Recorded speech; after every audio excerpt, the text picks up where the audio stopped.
পুরী ভ্রমণের তৃতীয় পর্বে সকলকে স্বাগত জানাই। এর আগের দুই পর্বে আপনারা দেখেছেন পুরী আসা, জগন্নাথ মন্দির দর্শন, কোনারক সূর্য মন্দির সহ ভুবনেশ্বর সাইট সিইং। আজকের পর্বে আমরা যাব ওটিডিসির সঙ্গে চিল্কা ট্যুরে। আগের পর্বেই জানিয়েছি আমরা প্রথম দিন পুরী পৌঁছে ওটিডিসির কাউন্টার থেকে চিল্কা ট্যুর বুক করে নিয়েছিলাম, যাতে আমাদের খরচ পড়েছিল পার হেড 680 রুপিস। এর মধ্যে বোট ফেয়ার সবকিছুই ইনক্লুডেড ছিল। আপনারা চাইলে এই ট্রিপগুলো অনলাইন bookOrissa.com থেকেও 1 মাস আগের থেকে বুক করে রাখতে পারেন। গুড মর্নিং, এখন 6:45 বাজে। রাস্তাঘাট অন্ধকার। যাচ্ছি ওটিডিসি পান্থনিবাসের দিকে। ওখান থেকেই আজকে আমাদের গাড়ি ছাড়বে। আজকে আমরা যাচ্ছি চিল্কা, যেই ট্যুরটা ওটিডিসির সঙ্গে বুক করেছিলাম সেই ট্যুরটায়। এখন এখান থেকে দেখবো টোটো অটো কি পাই, বিকজ এই টাইমটায় কোনো বাস পাবো না, এখনো আলো ফোটেনি ঠিক করে। রিজার্ভ করেই অটো যেতে হবে। 6:15-র মধ্যে পৌঁছে যেতে হবে ওটিডিসি পান্থনিবাসে। পান্থনিবাস যাওয়ার জন্য এই অটোটা বুক করে নিলাম 100 টাকা দিয়ে।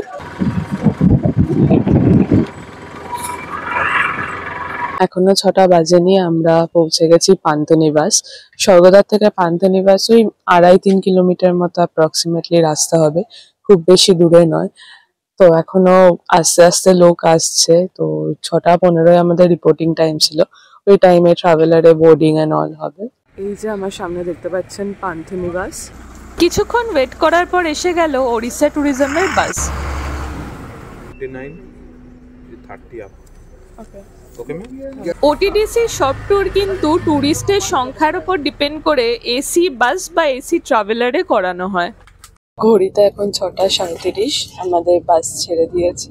প্রথমে আমরা যাচ্ছি অলরনাথ টেম্পল, দেন ওখান থেকে ডলফিন আইল্যান্ড, রাজহাঁস আইল্যান্ড, এগুলোকে একে যাব। गुड मॉर्निंग, सुप्रभात। आप सबसे मेरा प्रणाम, मेरा नमस्कार। आज का टूर है चिल्का लेक का टूर।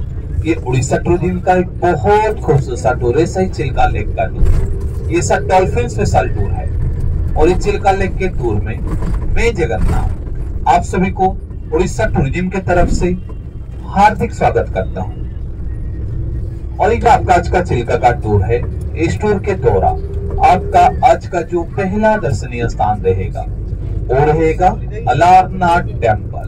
ফার্স্ট স্টপ দেওয়া হয়েছে ব্রেকফাস্ট করার জন্য। এখন 7টা মতো বাজে।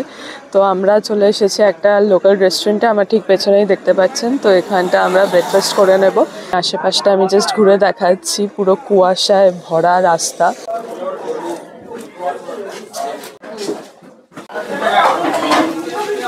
ব্রেকফাস্ট নিয়ে নিয়েছি, ইডলি সঙ্গে চা। ব্রেকফাস্ট ডান, এবার চলে যাচ্ছি গাড়িতে, অলরনাথের পথে রওনা দেবো।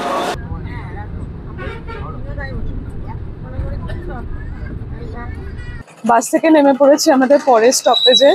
এখন যাচ্ছি অলরনাথ টেম্পল। বাস যেখানে নামিয়েছে সেখান থেকে বলছে 5-7 মিনিটের হাঁটা ডিস্টেন্স। চাইলে আপনারা অটো নিয়ে নিতে পারেন। এখানে অটো নিয়ে যাবে অ্যান্ড রিটার্ন, সেটা পার হেড 20 রুপিস অ্যারাউন্ড পড়বে। কিন্তু আমরা হেঁটেই যাচ্ছি টেম্পলে।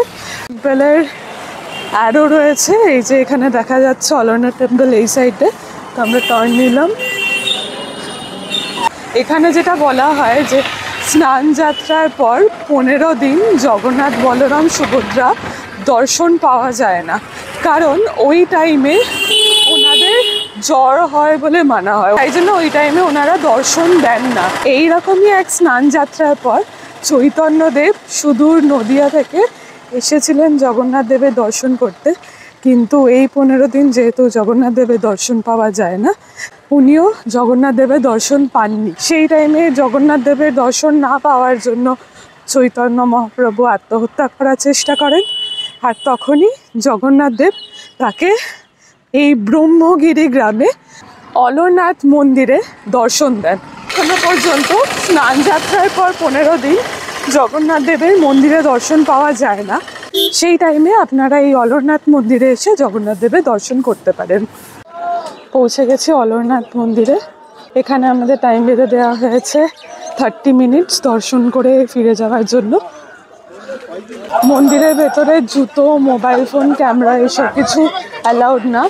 মন্দিরের সামনে এখানে স্ট্যান্ড রয়েছে, ওই স্ট্যান্ডে আপনারা এসব রেখে দিতে পারেন, রেখে দিয়ে তারপর মন্দিরের ভেতর প্রবেশ করতে পারেন।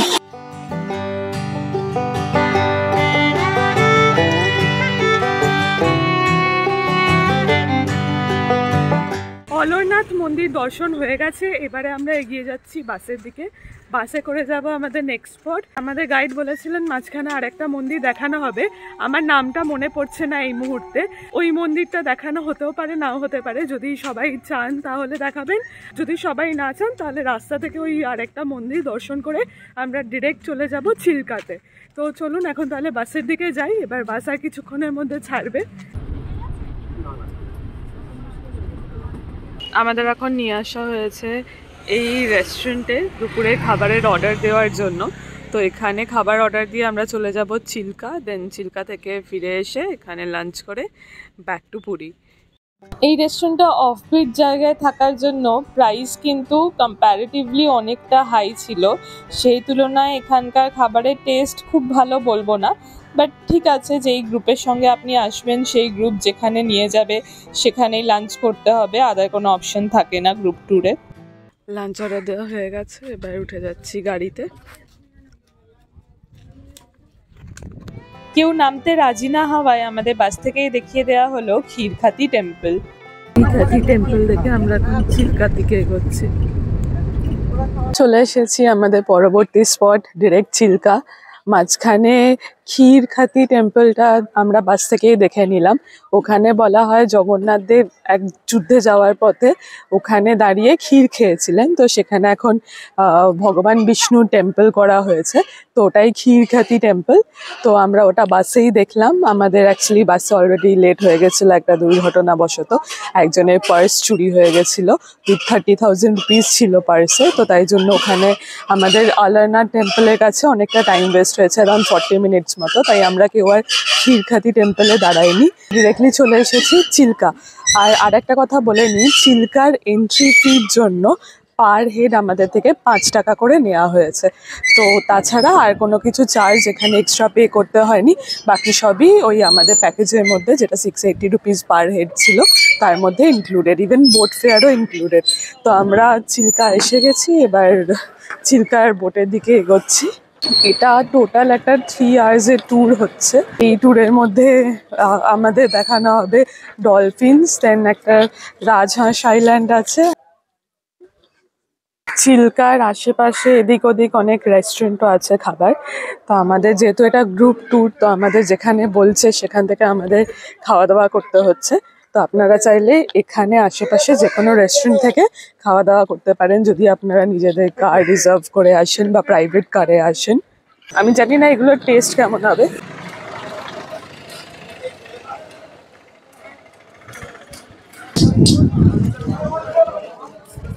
আমরা যাব সাতপাড়া আইল্যান্ডে। এখানে আমাদের যেটা বলা হয়েছে যে নিজেদের সঙ্গে জলের বোতল, ছাতা ক্যারি করতে, বিকজ এখানে ম্যাক্সিমাম বোটগুলোতে না শেড নেই, তাই জন্যই আমাদের ছাতা ক্যারি করতে বলা হয়েছে। তো শীতকালে ছাতা না থাকলে অত অসুবিধা হবে না, বাট যদি আপনারা কেউ গরমকালে আসেন তাহলে কিন্তু ছাতা মাস্ট। এছাড়াও এখানে অনেক পাখি দেখানো হবে আমাদের, আর পাখি খাবার দিলে তবেই সামনে আসবে। তো পাখির খাবারের জন্য এখানে বিস্কিট বা চিপস কিনে নিতে পারেন। এই আমাদের পুরো গ্রুপ এখানটায় এসে দাঁড়াচ্ছে। তো এখান থেকে আমরা ফার্দার বোটে যাব। এই গ্রুপের থেকে আমাদের কয়েকজনের নাম দেখা হলো, তো আমরা এগোচ্ছি বোটের দিকে, আর বাকি গ্রুপ এখানে ওয়েট করছে। এক এক করে সবাইকে বোটে তোলা হবে।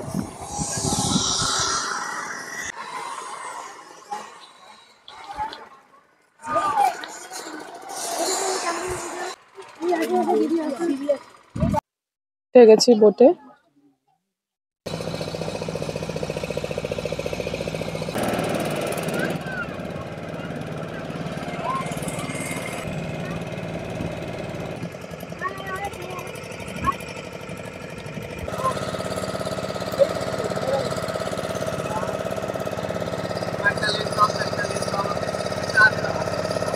আমরা অনেকটা এগিয়ে চলে এসেছি। এই জায়গাটা ডলফিন দেখার চান্স আছে, কিন্তু এখনো পর্যন্ত আমরা একটাও ডলফিন দেখতে পাইনি।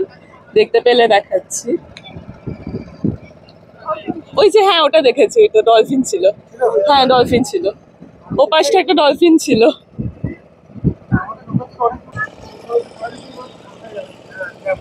ওই যে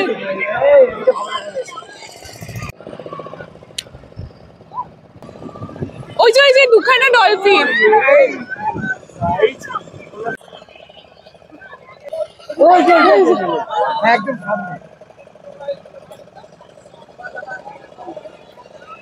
এই ট্যুরে আমরা কিন্তু প্রচুর ডলফিনস দেখেছিলাম, সব হয়তো ক্যামেরা বন্দি করতে পারিনি, কিন্তু আমরা ফুললি স্যাটিসফাইড। আমি অনেক ভিডিওয়ে দেখেছি অনেকে প্রাইভেট কোনো অপারেটরের সঙ্গে চিল্কা ট্যুর বুক করে চিল্কায় এসে কিন্তু ডলফিন দেখতে পাননি। আমার মতে এই ট্যুরটা ওড়িশা ট্যুরিজমের সঙ্গেই করা বেটার, কারণ ওড়িশা ট্যুরিজমের বোটের একটা সার্টেন জায়গা পর্যন্ত যাওয়ার পারমিশন থাকে, যেটা হয়তো সব প্রাইভেট ট্যুর অপারেটরসদের থাকে না। ওড়িশা ট্যুরিজমে যারা গাইড আছেন ওনারা যথেষ্ট এক্সপিরিয়েন্সড অ্যান্ড ওনারা জানেন যে এক্স্যাক্টলি কোন জায়গায় গেলে ডলফিন দেখা যেতে পারে, তো সেইভাবেই আমাদের ঘুরিয়ে দেখানো হয়েছিল। সুতরাং গভর্নমেন্টের বোট বা ওড়িশা ট্যুরিজমের সঙ্গে এলে কিন্তু ডলফিন দেখার চান্স অনেকটা বেশি থাকে।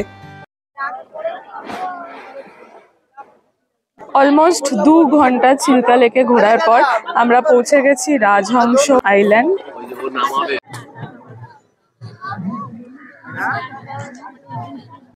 ডাব 50 টাকা পার পিস বিক্রি হচ্ছে এখানে। সামনের এই ঝাউবনের ভেতর দিয়ে সোজা গেলে রয়েছে সমুদ্র। এই জায়গায় অনেকে পিকনিক করতেও আসেন, কিন্তু মানুষ পিকনিক করার পর যেখানে সেখানে আবর্জনা ফেলে জায়গাটাকে পুরো নোংরা করে রেখে দিয়েছে। এরপর বালির মধ্যে দিয়ে বেশ কিছুটা হাঁটার পর চোখে পড়লো সমুদ্র। সামনে দেখতে পাচ্ছি সমুদ্র, সমুদ্রের গর্জনও শুনতে পাচ্ছি। একদম নির্জন শান্ত একটা সমুদ্র সৈকত। এই সমুদ্র সৈকতে শান্ত পরিবেশে সমুদ্রের গর্জন শুনতে শুনতে কিছুক্ষণ সময় কাটাতে বেশ ভালো লাগলো। আমাদের সময় শেষ, আমরা এখন রাজহংস আইল্যান্ড এবং এই সমুদ্র সৈকতকে বিদায় জানিয়ে এগিয়ে চললাম বোটের দিকে।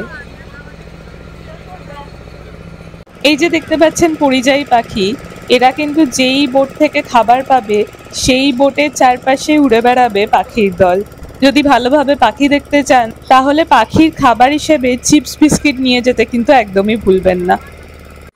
আমাদের চিল্কা ট্যুর শেষ, আমরা ভীষণ স্যাটিসফাইড আজকের ওভারঅল ট্যুরে। পুরো 3 ঘন্টার বেশি আমাদের ঘোরানো হয়েছে, প্লাস আমরা ডলফিন তারপর পরিযায়ী পাখি সব দেখতে পেরেছি। সো খুবই ভালো ছিল, we are very satisfied. Chilika tour শেষে আমাদের নিয়ে যাওয়া হলো মাসালা বাইটস রেস্টুরেন্টে, যেখানে আমরা আগেই লাঞ্চের অর্ডার দিয়ে রেখেছিলাম। লাঞ্চের পর আমাদের বাস রওনা দিল পুরীর উদ্দেশ্যে। এটা একটা হাফ ডে ট্যুরও বলতে পারেন, মোটামুটি বিকেল 4টে সাড়ে 4টের মধ্যে আমরা পুরী পৌঁছে যাব। আমাদের আজকের ট্যুর শেষ, আমরা পৌঁছে গেছি পুরী। আপনাদের তো সকালেই বললাম আমরা পান্থনিবাস থেকে উঠেছিলাম আর নামানো হয়েছে আমাদের ওই ওড়িশা আর্ট গ্যালারির সামনে। এবার ফিরে যাচ্ছি স্বর্গদ্বারে, সি বিচে কিছুটা টাইম কাটাবো, আজকেই শেষ দিন পুরীতে। আর্ট গ্যালারি থেকে কিছু দূর এগিয়ে এসে আমরা স্বর্গদ্বার যাওয়ার বাসও পেয়ে গেলাম। আপনারা চাইলে এখান থেকে অটো বা টোটো রিজার্ভ করেও চলে আসতে পারেন স্বর্গদ্বার। এসে গেছি পুরীর সমুদ্র সৈকতে, এই যেন জনজোয়ার।